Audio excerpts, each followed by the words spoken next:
Erik, are we safe? Safe from what? The head coaching search. Can we talk about something else? Yes, let's do exactly that. This is primarily a Cleveland Browns show, though. So if we're not talking about coaching changes, we're talking about QB changes. Make sure you hit like, hit that subscribe button, and leave a comment down below. Tell us what you think. Who should be our quarterback next year? Noah, we talked about this about breaking down quarterbacks available in free agency. We're eventually going to do quarterbacks in the draft as well. But it makes sense to look everywhere, and our GM, Andrew Barry, made it clear that they were going to do just that. They were going to overturn every rock to see what we do at the quarterback position next year. And the people on the roster right now, that is not guaranteed that they'll be starting. Yeah, it is not guaranteed whatsoever. And I feel like we should address the Shedeur Sanders in the room because I know there's a lot of CU aunties out there that watch our show, as well as us both being relatively large. Well, we're Shedeur fans. I don't want to put a size label on it. We're Shedeur fans. We saw some flashes. We were excited last year. So what do you think if he plays here in any of this? What do you think this means in terms of let's just focus on the trade and of course the free agent market right now. We'll talk about the draft later on. Well, the way that I approach this show and who we'll be talking about is, does it make our quarterback situation better? So I'm going to be really honest in what I think there. Right now, I'm in favor, before we talk about this, of going into next season with Shador as the starter, getting the reps, getting the practice time, being first team. We've talked about all of this. But if we can do something to make our QB situation better, if there's somebody out there that we feel will perform better than Shador day one, has a higher ceiling, etc., then I think we have to do that. We cannot miss going forward. We have a new coach coming in. We have a defense that's going to age itself out eventually, and they're a championship caliber defense. We've got to put the pieces together on offense. So if we can get a guy that's going to help us do that, then we have to do it, and we can't shy away from it. No, I'm with you. I think competition is a good thing here and good competition. I'm not talking about a four-legged competition with Kenny Pickett and Joe Flacco and two rookies. And, we're going to bring in Snoop Huntley as well. And then at one point, we're also going to have, who was it? Bailey Zappi. Like, none of that. None of that. Let's have like two, three horses here. And I say three because Deshaun Watson, in my mind, is the emergency third quarterback because you have to keep him on the roster for cap reasons. Erik, I know you feel differently about that. We don't have to go down the Deshaun Watson rabbit hole on today's episode. We've done it about four times. You can go check Yes, out some of but our earlier video. Oh, here we go. no, no, no. Just because you said it like that, I want to make clear I'm not in favor of Deshaun Watson. I just think he's going to start at some point this season. Not even start, just play meaningful minutes. But I want to make it clear that I'm not like rooting for that. No, okay, that's fair. That's totally fair. So I think competition's good. I think Shador showed enough where he should be the real lone horse of last season to continue on. I think we should move on from one. Dylan Gabriel, probably. I don't know if we could trade him or whatnot. I know Twitter likes the jokes about trading him to Atlanta. That would be Why hilarious. And not? send him Yeah. with Tommy Reese and Kevin Stefanski. But I want to get into the names that we could add to this room because I think adding to this room is really going to be important. And I think this is the way to go about it, in my opinion, not the draft. I think this is the way to go about it this year, either in free agency or in trade. So, which one do you want to start first with, Erik? Well, let's jump with the guys under contract first. So, like you said, we've identified six guys. Three of them are under contract, three of them are free agents. But starting with the guys under contract, and that starts with one Mac Jones. So, he is a free agent after this year, this upcoming year, I should say, a free agent in 2027. However, he is currently under contract with the San Francisco 49ers.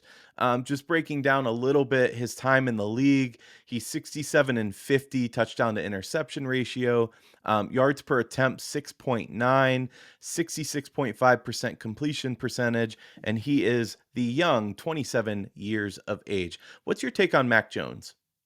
My take on Mac Jones is I'm good, and because of multiple reasons. There's a little Shanahan magic here that makes me nervous about him. I also think the asking price is going to be super duper high for him. I mean, there was a quote that literally came out today, the day we are recording this episode, of Kyle Shanahan saying, I'd be surprised if Mac Jones isn't here next season, which is NFL posturing for it's going to cost you a pretty penny if you want Mac Jones on your team next season. And I don't want to pay Mac Jones money for Mac Jones on top of having to give him a contract extension if he comes here, because that's most likely what's going to happen if you trade for him, because you're going to have to give up premium assets. I'm talking like maybe day two, like a fourth, third rounder. And I don't know if I really want to give that up for Mac Jones. And if it's anything higher than that, I definitely don't want to give it up for Mac Jones. What do you think of Mac Jones? I'm with you. I feel like Mac Jones is a system quarterback. He does well, exactly like you're saying, under the Shanahan system. He'd do well under, if Brady were still at the Patriots and this was 2007, like Matt Castle stepping in for Brady, I think he'd do well in that similar role. But he's not somebody that's creative enough for what we need right now. He's not necessarily a big playmaker enough for me or for my taste. So I agree with you. Would I like to have him on the roster? Sure. If we could pick him up for nothing and sign him to, in his first year with the Niners, he was at like a 1.1 million base salary. So it was very affordable, obviously, to the team. Something like that would be great. But exactly as you're saying, it's going to be too much and it's not going to be worth the ask. Yeah, and I don't want to discredit what Mac Jones did in the 2026 NFL season, by the way, because or 2025. See, I'm already starting to code switch the words. I don't want to discredit what he did in the 2025 season though, because he came in, he played with heart, he was hurt looking on the field at some time. Like I love a lot of the things I saw, but I just don't want to pay for Mac Jones what it seems like the Mac Jones price is going to be. And to me, that's a no from me, dog, basically. Yeah, I mean, he did look good at times. He wasn't terrible this year by any means, but I agree with you. He doesn't light it up for me in a way that really excites me. And there's a reason he's not still in New England, by the way. I think if you look at his body of work, and yeah, he was young there. He bounced around a little bit, New England, Jacksonville, and then, of course, San Francisco. But like I said, he just doesn't excite me. No, he Let's doesn't move excite me on, either. though, to an option that I think is a little more viable, if not in performance, but in structure of getting him, and that's one Anthony Richardson. Same thing. He is signed through 2026 with, I believe, a club option in 2027. He wouldn't be an unrestricted free agent until 28. He's on a very team friendly deal. Anthony Richardson, though, has really had ups and downs in this league. He's only 11 and 13 with his touchdown to interception ratio, 6.9 yards to attempt, 50.6% completion percentage, and of course, he's 23. Noah, I look at him as a young kid who we saw him with raw talent. Yes, it went over a cliff, and we saw the opposite of that, but we saw him with raw talent. I also think he could be a good competition piece or backup to one Shedeur Sanders. What's your take, though, here on Anthony Richardson? Yeah, if you could get him for a good deal, I'm all the way here for him. I like the intangibles that he has. Maybe bringing him in with one of these young offensive minds that the Browns are rumored to hire, at least at the time of recording. God forbid this video comes out tomorrow morning and then we have some breaking news, but I don't think that'll happen. Rooney Rule, all of that. Check out our video yesterday if you haven't already for our little debate about everything to do with that. But I really like Anthony Richardson because I think he will be cheap. And I think adding a cheap, young, high upside guy, we're talking about a guy who is the what, second or fourth overall pick? I can't remember off the top of my head. But regardless, he was high in the draft. He had a lot of upside. He played very little college football. There was a big risk to take with him. And to me, I would take a risk for a little bit of draft capital giving up. And honestly, I don't know. Maybe it's because of how high the upside is, and maybe it's because there's more of a question mark, I think, with Anthony Richardson in his younger age. I'd be fine with like a fourth round pick or a fifth round. We're talking day two. I'd be fine with Yeah. the day two, maybe for him, unlike Mac Jones. And maybe that's because we don't have to tie a big salary to that move as well. And then there's more expectations. It would be a good competition. I think there's two talented, athletic quarterbacks that would be in that room then to compete with each other in Anthony Richardson and Shedeur Sanders. I like it if we're going to the trade market and we're not really doing much else other than that. What about you, E? Yeah, I agree with what you're saying. I do have a question. He was drafted fourth overall, by the way, by the Colts. My question is though, what went wrong exactly with the Colts? What went wrong?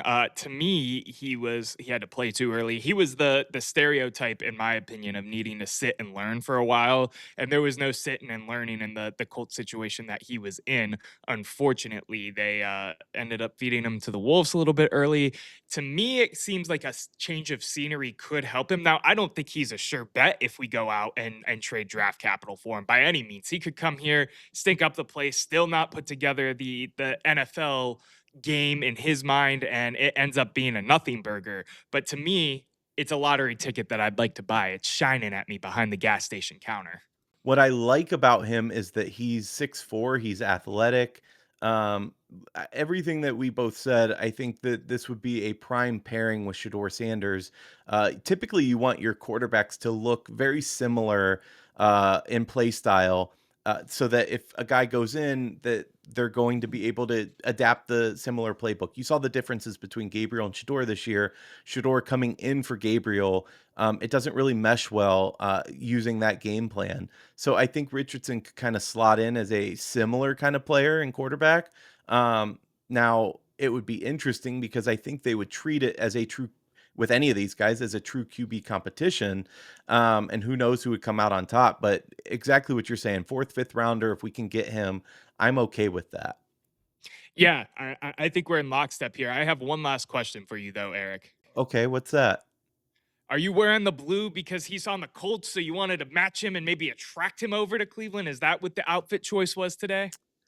No, this was I have a tennis shirt on that I just happened to be wearing to the gym today, and then I needed a hat that matched. You heard that here first, folks. Eric did not shower for this episode. Let's move on to Kyler Murray. Why True. don't we? Why don't we? And I think we should be quick about this. You can see his stats on the screen if you're watching at home. And other than that, I'm good. On to the next one. What Wait, wait, about wait, you, wait, Eric? wait, wait. Why? He has the best Why? stats on the screen. Yep, that's great. Too much money, failed in the Arizona system, which Arizona is as much of a mess as us. He has distraction issues. There's so many different moving bits, pieces, and parts on Kyler Murray that I have zero want whatsoever to bring him into Cleveland. The main being his massive contract. We have a quarterback with a massive contract that isn't worth a damn. We don't need two of them. Yeah, no, I'll agree with you there. He is under team control through 2028, 2028 season being the club option. But he's making like 50 some million a year, basically, 49, 43, 53, 43. To give you an idea, I agree with you there. From a talent perspective, though, I like him, um, but not enough to pay that kind of money. I would agree there. I don't think he moves the needle enough. I mean, for all intensive purposes, Eric, I know they didn't word it this way, but he got benched in Arizona for Jacoby Brissett. The team was playing better with Jacoby. That didn't end up panning out well for them, but they were at that point. And he went and finished off getting his surgery and everything he needed to heal for the next season. I'm just good. It sounds like fools of fool's gold. Like it's not even fool's gold like Deshaun Watson was. Like if you're trading for him, it's a lottery ticket that costs way too much, in my opinion. He is only 5'10" as well. That's presented issues. I'm not normally like big on the stature part, but we've seen his play. It's clearly been an issue. Yep. I might only take him if Call of Duty said they're no longer going to make games ever again, because of course he's notorious supposedly for staying up all night before a game playing Call of Duty, and then going into that game the next day and looking like ass. Whether or not that's true, I don't know. Unconfirmed, I guess, but interesting nonetheless. Let me dump in here real quick. And I say dump because if the Cardinals will take a dump of his contract, a hefty chunk, and basically give him to us for like a sixth round pick, a seventh round pick, sure, I'll take him. I'll eat $15 million to see what's up, but that's not happening. Don't think that's happening, but would you trade contract for contract with Deshaun Watson? No, I wouldn't because we're finally at the tail end of having to deal with that. So having more of a cap hole than having to do the kick the can down the road method that we tend to do, I'm good. I'm all right. I'll pass if it was band for band, honestly. Fair enough. Let's move on now to the free agents because this is where I think it's a little more interesting because obviously these guys are completely up for grabs. And I want to start with one Malik Willis, and I'll make my take here really short as well. Speaking of Kyler Murray, it's a no from me, dog, unless you can sign him to a really team friendly deal. Let me tell you why, though. It's just a lack of experience here. 6 for 3 touchdown to interception ratio, 8.5 yards per attempt. That's fantastic, by the way. 67.7% completion percentage, also pretty good. 26 years of age. It sounds like a ton of upside. I agree. Where I find downside is, again, I feel like he slotted in well as that system quarterback there in Green Bay, looked really good. But I just haven't seen enough. Like, what he's going to command contract wise, I think is going to be pretty decent because he went in and he did his thing and he looked pretty good. But the sample size is just too small for me to take that risk, I think. That's totally fair. Of all the names we're looking at on the screen right now, I am the highest on Malik Willis, and maybe that's me buying into the hype because he is the most hyped up prospect in terms of this free agency class. But I'll give some context to my thought process too, because I did really like him in that draft class that he was in. He was in that Kenny Pickett draft class. He went to Liberty. He ended up sliding to the third round, went to Tennessee, didn't look great in Tennessee. Now he's in Green Bay. He's playing in a good offense with good weapons, with good coaching, with good. Everything we don't have, go on. Yes, I agree. But he's played well. He's played well in the limited snaps that we've seen him. So to me, yes, I would go out and get him, depending on the price tag. If he or someone is willing to pay him 20, 30, 40 million dollars, some crazy amount, really just throwing it at the wall, thinking they got the next Sam Darnold for sure, I'm good on it. But if we can get him, even if it's an expensive contract, I mean, I'm talking expensive for a backup, like 15 to 18. I wouldn't mind spending resources there for 1 year, seeing what we got in him, having him come in and compete with Shedeur, letting the best man win, because at the very least, you have a solid backup for a year that isn't named Deshaun Watson. So I'm here for it. And at the most, maybe you struck into gold and landed a quarterback that could lead you or be a bridge or whatnot in Malik Willis. Yeah, I will say that I mentioned his completion percentage being pretty good there at 67.7. Um, that was really thrown down though by his first year at Tennessee, where it was 50.8. I want to be clear, the last 3 years, so his last year in Tennessee and then the last two at Green Bay, 80% completion percentage. Granted, it's only for 74 yards, so that means nothing. But in Green Bay in 2024, he had a 74.1% completion percentage for 550 yards. And this past year, 85.7 for 422 yards. That's some meaningful minutes in games.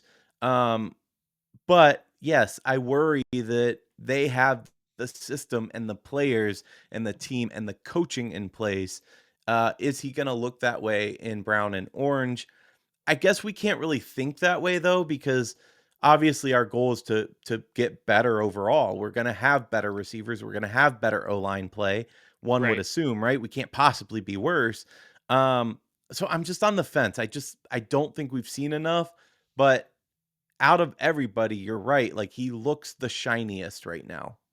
Yeah, and I 100% agree with everything you're saying. I think that's a good plug that we're going to be doing this for the O line and the wide receivers as we move on and breaking news kind of starts to die down.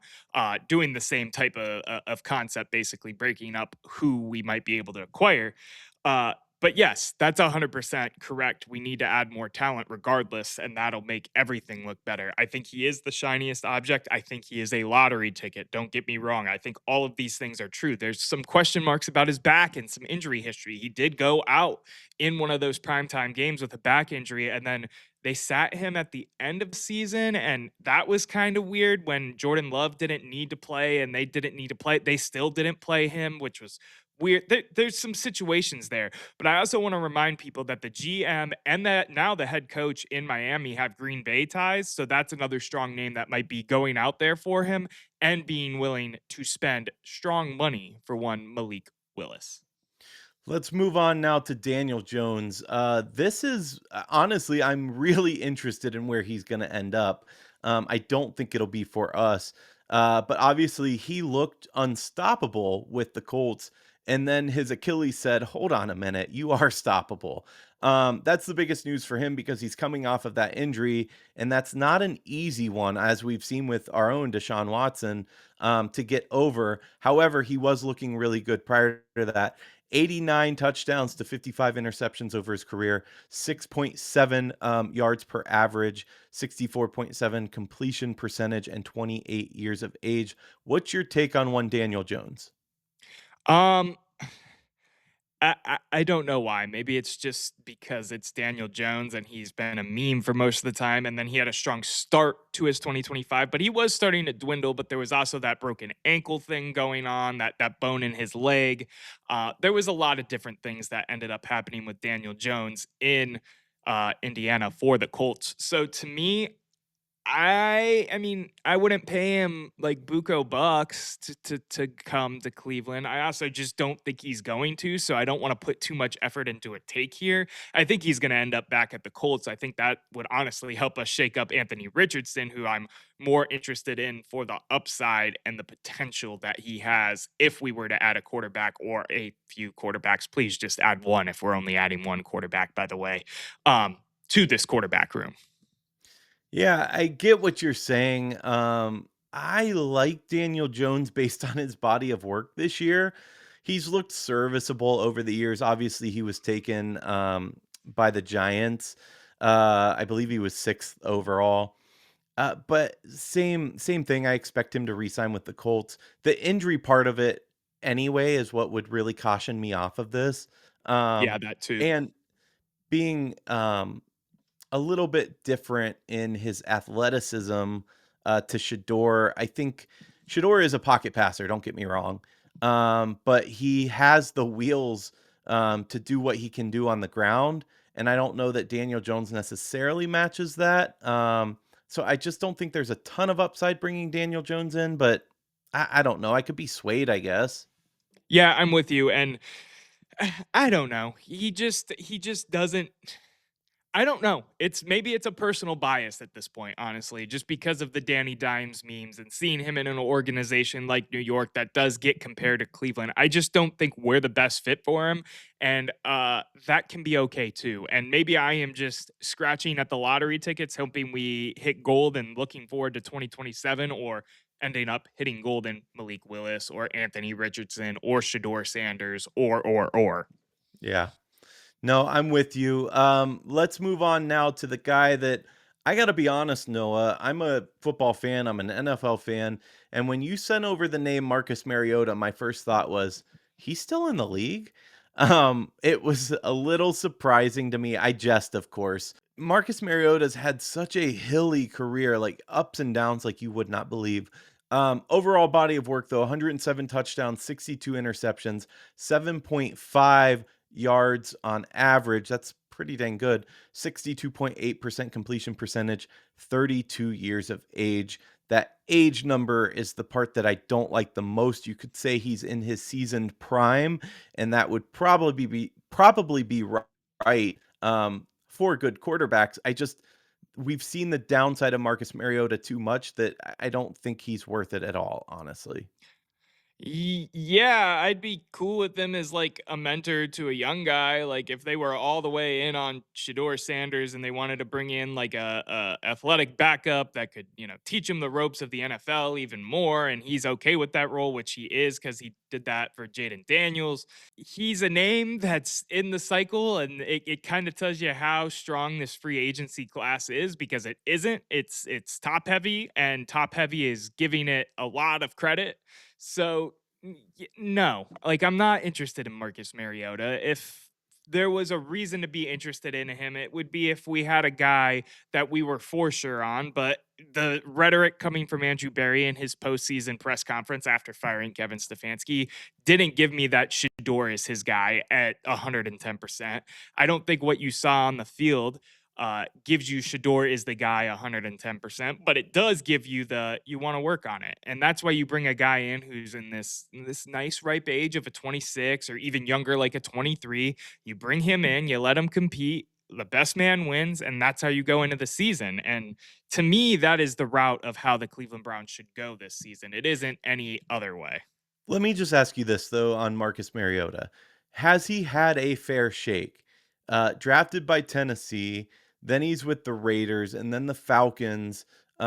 Eagles obviously doesn't mean much, and then Washington. But has his development been stunted by some of the teams that he's been on?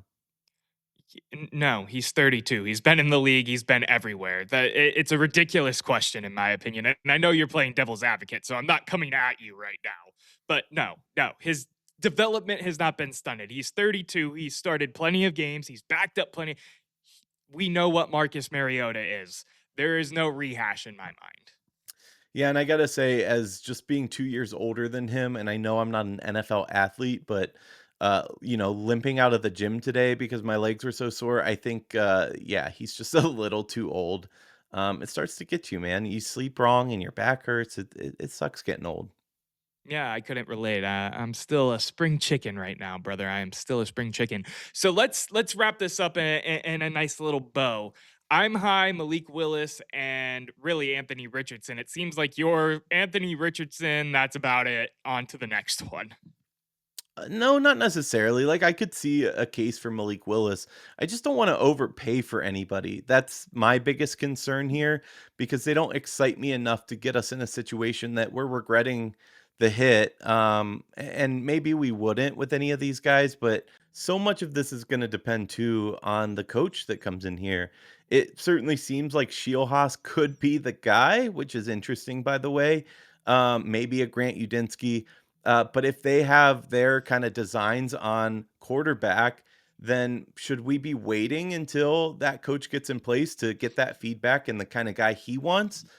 Probably. I don't know. I mean, it's the coach's job to kind of coach the players that's put together by the GM, but normally there's input there.